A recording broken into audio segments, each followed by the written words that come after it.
Parole de l'Évangile, Jacques 4. Appel à la patience et à la foi.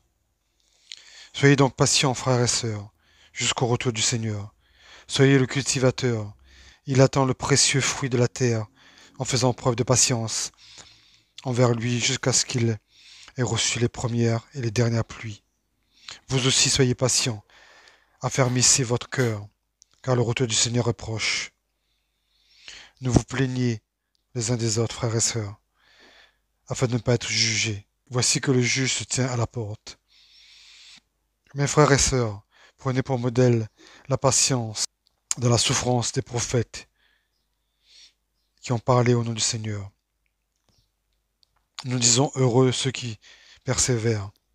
Vous avez entendu parler de la persévérance de Job, et vous avez vu la fin que le Seigneur lui a accordée, car le Seigneur est plein de tendresse et de compassion. Avant tout, mes frères et sœurs, ne jugez pas, que ce soit par le ciel, par la terre, ou par une autre forme de serment,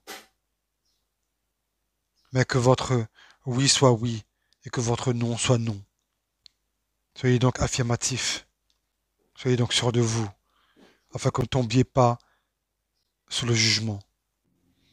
Si quelqu'un parmi vous est dans la souffrance, qu'il prie. Si quelqu'un parmi vous est dans la joie, qu'il chante des cantiques. Si quelqu'un parmi vous est malade, qu'il appelle les anciens de l'Église, et que les anciens prient pour lui, en lui appliquant de l'huile au nom du Seigneur. La prière de la foi sauvera le malade, et le Seigneur le relèvera. S'il a commis des péchés, le pardon lui sera accordé. Avouez donc vos fautes les uns les autres, et priez les uns pour les autres, afin d'être guéris. La prière du juste agit avec une grande force. Élie était un homme de même nature que nous. Il a prié avec insistance pour qu'il ne pleuve pas, et il n'est pas tombé de pluie sur la terre pendant 3 ans et 6 mois. Puis il a de nouveau prié, et le ciel a donné de la pluie, et la terre a produit son fruit.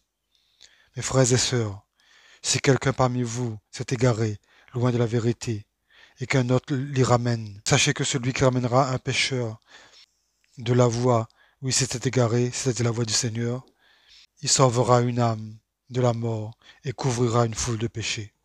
Amen.